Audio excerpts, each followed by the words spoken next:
बिस्मिल्लाहिर्रहमानिर्रहीम। कुबती ईसाइयों के मुर्शिद बनियामीन के यहाँ कुछ और ईसाई भी आकर ठहरे हुए थे। उनमें बाज़ बनियामीन के खुफिया गिरोह के आदमी थे और एक दो बिन सामर की तरह भगोड़े या मफरूर थे। उनमें दो बिन सामर के बड़े गहरे और राजदान किस्म के दोस्त बन गए थे। ये दोनों दोस्त बिन सामर की तरह मजहब के मामले में जुनूनी थे। दोनों बिन सामर की ही तरह रूमियों और मुसलमानों के सख्त खिलाफ थे। बनियामीन के पास जो दो जासूस बड़ी लंबी रिपोर्ट लाए थे, उनमें से एक बिन सामर के एक दोस्त का गहरा राजदार दोस्त था। उस जासूस ने अपने दोस्तों को राजदारी से बता दिया कि वो क्या खबर लाए हैं। तो क्या शाम के ईसाई मुसलमानों के खिलाफ बगावत करेंगे?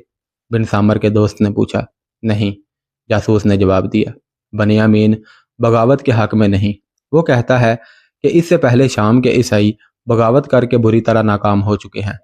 उधर हरकुल का अस्कफ़ आज़म भी बगावत के हक में नहीं। क्या हरकुल शाम पर हमला नहीं करेगा? बिन सामर के दोस्त ने पूछा। नहीं, जासूस ने जवाब दिया। हरकुल शशोपंज में पड़ा हुआ है। ये लोग मुसलमानों को संभलने की मोहलत दे रहे हैं। बिन सामर के दोस्त ने तंजिया लहजे में कहा। हमला करने का यही वक्त मौजू है। ये मौका हाथ से निकल गया तो मुसलमान फिर ताकत पकड़ लेंगे और मिस्री फौज का वही हाल करके पिसपा कर देंगे जो उन्होंने पहले किया था। बिन सामर और उसके ये दोनों दोस्त अकल से कम और जज्बात से मगलूब होकर ज्यादा सोचा करते थे। बनियामीन की राय कुछ और भी है, जासूस दोस्त ने कहा। वो कहता है कि शाम में बगावत नहीं होनी चाहिए ताकि मुसलमान वबा के असरात से निकल कर तैयार हो जाएं और मिस्र पर हमला करके रूमी फौज को यहाँ से भगा दें। ऐसा नहीं होगा, बिन सामर के दोस्त ने जज्बाती और गुस्सीली आवाज़ में कहा। इसका मतलब ये हुआ कि शाम पर भी मुसलमानों की हुक्मरानी है और मिस्र पर भी उनकी हुक्मरानी कायम हो जाएगी। नहीं नहीं, हम शाम में बगावत कराएंगे। तीनों ने अपना एक मंसूबा तैयार करना शुरू कर दिया। वो कहते थे कि शाम में बगावत कराने के लिए यहाँ से कुछ आदमी भेजे जाएंगे जो वहाँ खुफिया तरीके से लोगों को मुसलमानों के खिलाफ भड़काएंगे। उन तीनों का ख्याल था कि यह काम वो भी तो कर सकते हैं। तीनों ने एक दूसरे को यकीन दिलाया कि यह ज़मीन दोस्त तहरीबकारी वो कर सकते हैं और ईसाइयत की रूह से यह उनका फ़र्ज़ है कि ये कार्रवाई करें। उनकी अकल पर मजहबी जुनून और कट्टरपन गालिब आ गया और उन्होंने फैसला किया कि बनियामीन को बताए बगैर यहाँ से निकल जाएं और शाम जा पहुँचे। एनी बिन सामर की बीवी थी। वो भी उन दोस्तों की मुलाकातों में शरीक होती और उनकी बातें सुनती रहती थी। एनी तो जवान और बहुत ही हसीन लड़की थी और उसमें खास किस्म का फुर्तीलापन और जिंदा मजाजी थी। बिन सामर के उन दोनों दोस्तों के साथ वो पूरी तरह बेतकल्लफ हो गई थी। वह बिन सामर और उनके दोस्तों की हम ख्याल थी। बनियामीन के यहाँ घोड़े मौजूद रहते थे। एक रात उन तीनों ने 4 घोड़े तैयार किए और चुपके से वहां से चल दिए। बनियामीन के यहाँ कोई पहरेदार या संतरी पहरे पर होता ही नहीं था कि उन्हें देख लेता। वो दुश्वार गुजार रेगजार था। एक घोड़े पर एनी सवार थी। रेत पर चलते हुए घोड़ों की आहट तो सुनाई ही नहीं देती थी। सुबह तक बहुत दूर पहुंच गए। सुबह बनियामीन ने चारों को गैर हाजिर देखा और अस्तबल के 4 घोड़े कम देखे तो उसने इतना ही कहा कि खुदा उन्हें अपनी अमान में रखे। अगर वो अस्कंदरिया चले जाते तो वहां से उन्हें बहरी जहाज मिल जाता जो उन्हें अंताकिया पहुंचा देता, लेकिन एहतियात लाजम थी। ये एहतियात भी बिन सामर के लिए थी क्योंकि वो फौज का भगोड़ा और मफरूर कातिल था। उसकी कोशिश ये थी कि सफ़र के दौरान कहीं देखा और पहचाना ना जाए। वो आबादियों और फौजी चौकियों से दूर दूर वीराने में चले जा रहे थे। बिन सामर ने दाढ़ी हासी बढ़ा ली थी और ऐसा लिबास पहन लिया था जैसे वो कोई राहब या मजहबी पेशवा हो। बिन सामर चूंकि फौज में ओहदेदार रह चुका था, इसलिए वो मिस्र में फौज के साथ बहुत से इलाकों में घुमा फिरा था। उसे मालूम था कि मिस्र के मशरकी साहल पर बहीरा अहमर और खलीज सवीज पर बाकायदा बंदरगाहें हैं, लेकिन वहां उसे देखा जा सकता था क्योंकि वहां फौज की मौजूदगी का खतरा था। उसे यह भी मालूम था कि बाज़ जगहों से जहाज मिल जाते हैं जो बाकायदा बंदरगाहों पर लंगर अंदाज नहीं होते। 3 दिनों की मुसाफत के बाद वो बहीरा अहमर के शुमाली साहल पर, जहाँ से खलीज सवीज शुरू होती है, एक ऐसी जगह पहुंच गए जहाँ छोटे बादबानी जहाज मिल सकते थे। वो घोड़े भी अपने साथ ले जाना चाहते थे। जहाज में घोड़े ले जाए जा सकते थे। उस जगह पहुंचे तो उन्हें पता चला कि 3-4 दिनों तक एक जहाज तैयार हो जाएगा। चौथे 5वें रोज जहाज तैयार हो गया। उन तीनों दोस्तों के पास इतनी रकम मौजूद थी जो अरब के साहल तक पहुंचाने के लिए काफ़ी थी। जहाज भी इतना बड़ा था कि घोड़े भी उसमें आ गए। अगर जहाज को इस साहल से बिल्कुल सीध में अरब के साहल तक जाना होता तो ये फासला 100 मील से कुछ ज़्यादा ही बनता था, लेकिन जहाज अरब के साहल पर एक दूर की बंदरगाह तक जा रहा था और यह फासला 350 मील बनता था। इस तरह मंजिल तक पहुंचने के लिए कई दिन दरकार थे। जहाज ने लंगर उठाया और बादबान खोल दिए। कुछ ही देर बाद बिन सामर ने अपने दोस्तों को मशवरा दिया कि जहाज के मुसाफिरों के साथ मुलाकात शुरू कर दी जाए और उनमें अगर ईसाई हैं तो उन्हें अपने मिशन के लिए तैयार किया जाए।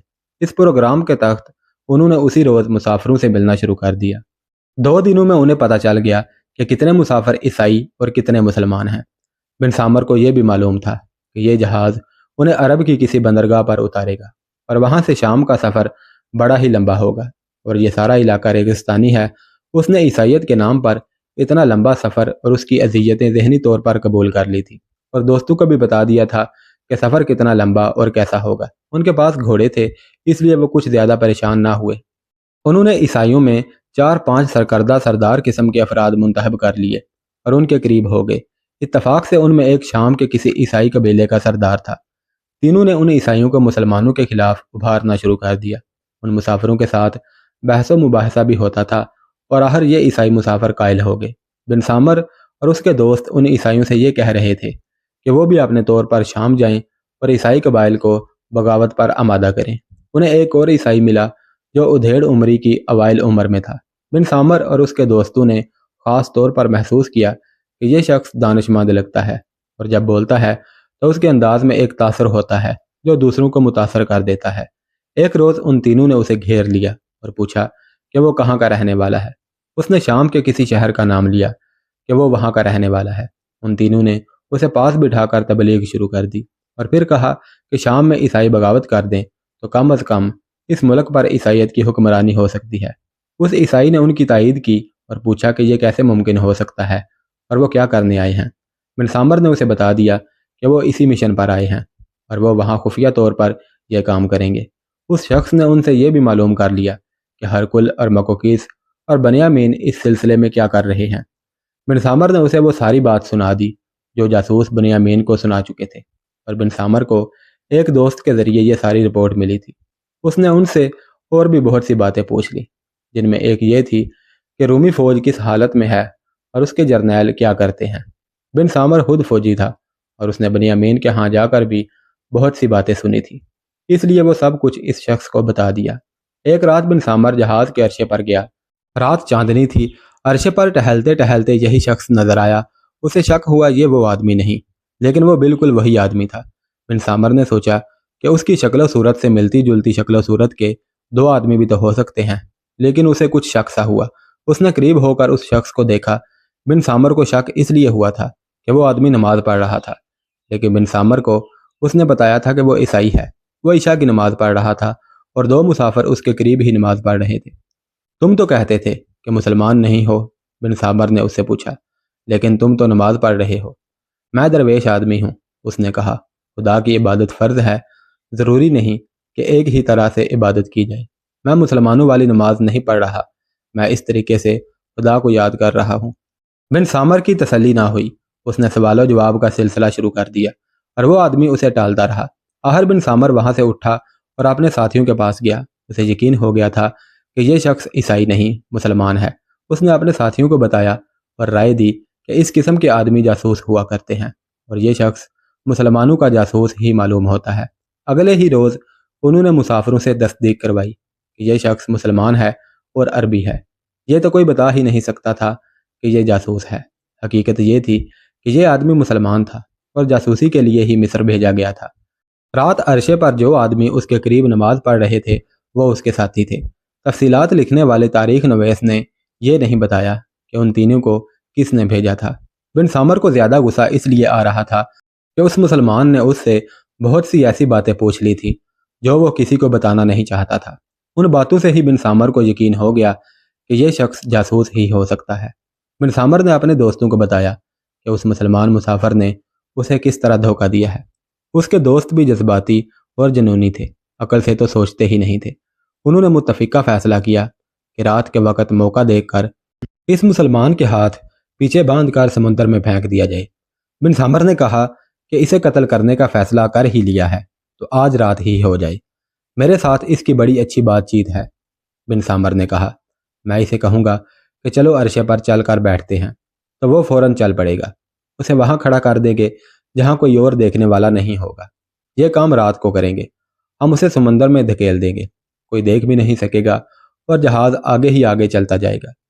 بن سامر اسی شام اس مسلمان جاسوس سے ملا اور بڑی بے تکلفی سے دوستانہ محبت کا اظہار کیا۔ اسے کہا کہ آج رات وہ اس کے پاس بہت دیر بیٹھنا چاہتا ہے۔ مسلمان نے اسے پوچھا کہ کوئی خاص بات ہے یا ویسے ہی اوپر جا بیٹھنے کو جی چاہتا ہے؟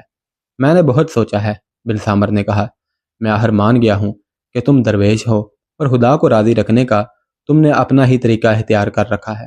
تم عالم اور دانشور معلوم ہوتے ہو، مجھے اپنا شاگرد سمجھ لو اور آج رات یہ راستہ مجھے بھی سمجھا دو اور دکھاؤ۔ میں دراصل پریشان حال آدمی ہوں، شاید خدا مجھ سے بہت ناراض ہے۔ میں تمہیں اپنی زندگی کی داستان سنانا چاہتا ہوں۔ جس وقت کہو گے اوپر چلے چلیں گے، مسلمان نے کہا۔ کہو گے تو ساری رات تمہارے ساتھ اوپر بیٹھا رہوں گا۔ بن سامر نے اس مسلمان کو وہ وقت بتایا جس وقت مسافر اپنی اپنی جگہوں پر سو جایا کرتے تھے۔ مسلمان نے یہ وقت قبول کر لیا اور کہا کہ وہ اس وقت اوپر آ جائے گا۔ بن سامر دوڑا گیا اور اپنے دوستوں کو بتایا کہ آج رات شکار خود ان کے جال میں آ جائے گا۔ اس کے دوست بہت خوش ہوئے اور اس مسلمان کو سمندر میں پھینکنے کے لیے تیار ہو گئے۔ اس رات تک جہاز تقریباً آدھا سفر طے کر چکا تھا۔ مسلمان جاسوس مقررہ وقت پر عرشے پر چلا گیا۔ فوراً ہی بعد بن سامر اس کے پاس پہنچا۔ مسافر نیچے سو گئے تھے۔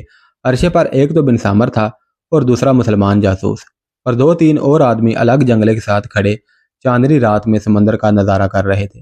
ایک طرف افق پر بجلی چمک رہی تھی اور صاف پتہ چلتا تھا کہ گھٹا اوپر اٹھتی آ رہی ہے۔ ہوا بالکل ساکن ہو گئی تھی اور بادبان جو ہوا سے بھرے رہتے تھے عام کپڑوں کی طرح پھڑپھڑا رہے تھے، جس کے زیر اثر جہاز کی رفتار نہ ہونے کے برابر رہ گئی تھی۔ بن سامر مسلمان تک پہنچا اور دونوں جنگلے پکڑ کر چاندنی میں چمکتے سمندر کو دیکھنے لگے، اور پھر انہوں نے بڑی تیزی سے آگے بڑھتی ہوئی گھٹاؤں کو دیکھا، اور دیکھتے ہی دیکھتے گھٹاؤں نے چاند کو اپنے عقب میں لے لیا۔ بن سامر کے دونوں دوست عرشے پر آ گئے۔ وہ آہستہ آہستہ بن سامر اور مسلمان کی طرف بڑھ رہے تھے۔ بن سامر نے وقت کا بڑا اچھا انتخاب کیا تھا۔ گھٹاؤں نے اس کے ساتھ یہ تعاون کیا کہ چاند کو چھپا کر رات کو تاریک کر دیا۔ اب ان تینوں کے لیے مسلمان کو اٹھا کر سمندر میں پھینکنا آسان ہو گیا تھا اور دیکھنے والا کوئی بھی نہ تھا۔ بن سامر کے دوست قریب پہنچے تو اچانک ہوا چل پڑی۔ سب نے محسوس کیا کہ ہوا معمول سے زیادہ ٹھنڈی ہے۔ اب چند لمحوں میں ہی ان تینوں نے اپنا شکار مار لینا تھا۔ او بھائیو، انہیں کچھ دور سے للکار سنائی دی، فوراً نیچے چلے جاؤ، طوفان آ رہا ہے، سمندر میں جا گرو گے، جلدی چلو یہاں سے، نیچے بھاگو۔ ان سب نے ادھر ادھر دیکھا۔ جہاز کے دو تین ملاح دوڑتے آ رہے تھے۔ ان میں سے کسی نے وہاں سے چلے جانے کو کہا تھا، اور وہاں سے ہٹے اور آہستہ آہستہ چل پڑے۔ انہوں نے دیکھا کہ ملاحوں میں بھگدڑ مچ گئی تھی۔ شاید تمام ملاح اوپر آ گئے تھے اور بادبانوں کے رسے کھینچنے لگے تھے۔ فوراً ہی ہوا اور تیز ہو گئی اور اس نے طوفانی رفتار پکڑ لی۔ پھر ایسی موسلا دھار بارش شروع ہو گئی کہ اوپر ٹھہرنا محال ہو گیا۔ جہاز کاغذ کی ناؤ کی طرح ڈولنے لگا، اور پھر اس طرح جیسے کوئی زبردست طاقت جہاز کو اوپر اٹھا اٹھا کر سمندر کی سطح پر پٹک رہی ہو۔ مسافر جاگ اٹھے، وہ تو ایک دوسرے پر گر رہے تھے۔ مسافر مسلمان جاسوس اور بن سامر کے دوستوں کو پتہ ہی نہ چلا کہ وہ کہاں ہیں اور دوسرے کہاں ہیں۔ سمندر کی طوفانی موجیں اوپر اٹھ اٹھ کر جہاز میں گر رہی تھی۔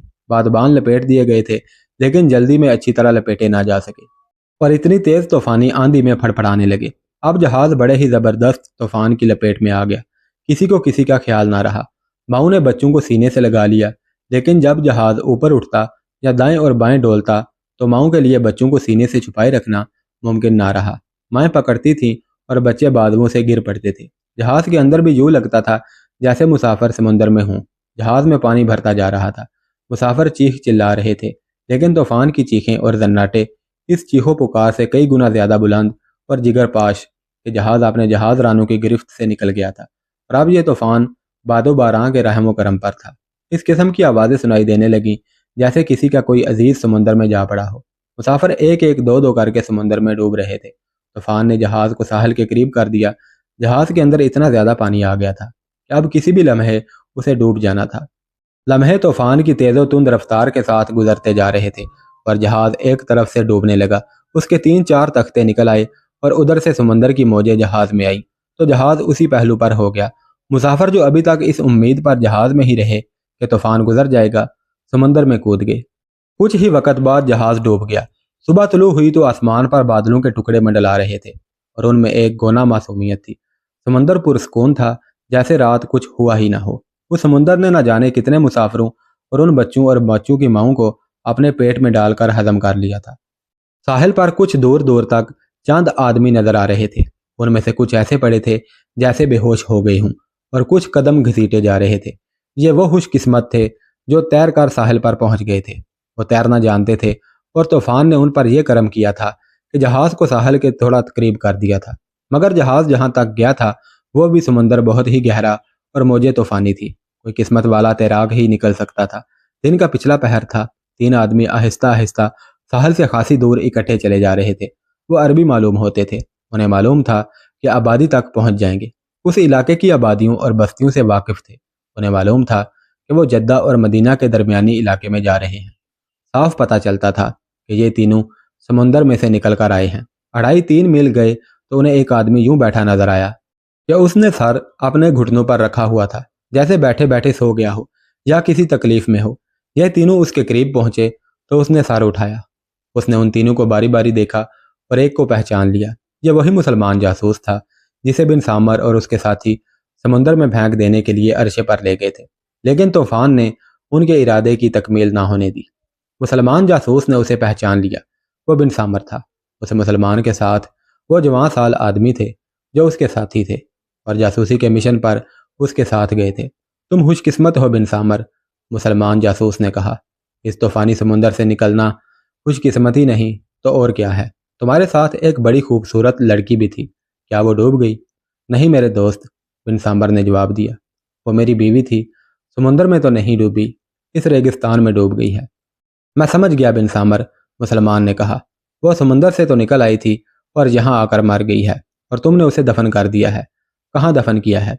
تم کچھ بھی نہیں سمجھے میرے بھائی، بن سامر نے کہا۔ میں تمہیں کیا بتاؤں مجھ پر کیا گزری ہے؟ بن سامر، مسلمان نے کہا۔ اب میں تمہیں اپنے متعلق صحیح بات بتاتا ہوں۔ میں عیسائی نہیں، مسلمان ہوں، اور میرا نام مسعود بن سہیل مکی ہے۔ تم اب میرے ملک میں ہو۔ میں اور میرے یہ دوست تمہیں یہاں تنہا چھوڑ کر نہیں جائیں گے۔ مسعود بن سہیل اور اس کے دونوں ساتھی بن سامر کے پاس بیٹھ گئے۔ مسعود نے کہا، اب بتاؤ کیا کہنا چاہتے ہو اور تم پر کیا بیتی ہے؟ بن سامر کو یہ خیال ضرور آیا ہوگا کہ وہ اس شخص کو قتل کرنے جہاز کے عرشے پر لے گئے تھے۔ مسعود کو تو ان کے اس ارادے کا علم ہی نہیں تھا، لیکن بن سامر محسوس کرنے لگا کہ ان مسلمانوں سے اسے کسی اچھے سلوک کی توقع نہیں رکھنی چاہیے۔ یہ اثرات تھے اس عداوت کے جو اس نے اپنے ذہن میں مسلمانوں کے خلاف بٹھا رکھی تھی۔ کیونکہ مسعود بن سہیل اور اس کے ساتھی ہمدردی اور دلچسپی سے اس کے پاس بیٹھ گئے تھے اور اس کی بات سننا چاہتے تھے، اس لیے اس نے انہیں اصل واقعہ سنا دیا۔ اس نے یوں سنایا کہ جب جہاز ڈوبنے لگا تو وہ اور اس کے دونوں ساتھی سمندر میں کود گئے۔ بن سامر کو سب سے زیادہ خیال اینی کا تھا۔ اس نے یہاں تک سوچ لیا تھا کہ اینی ڈوب گئی تو وہ بھی اس کے ساتھ ڈوب مرے گا۔ وہ سمندر میں کود کر اینی کو پکارنے لگا۔ اینی بھی کود گئی تھی، لیکن وہ سمندر میں اسے نظر نہیں آ رہی تھی۔ وہ ادھر ادھر اینی کو ڈھونڈنے کے لیے تیرنے لگا۔ جلد ہی اسے نظر آ گیا کہ اس کے ایک ساتھی نے اینی کو اپنی پیٹھ پر ڈال لیا تھا اور ساحل کی طرف تیر رہا تھا۔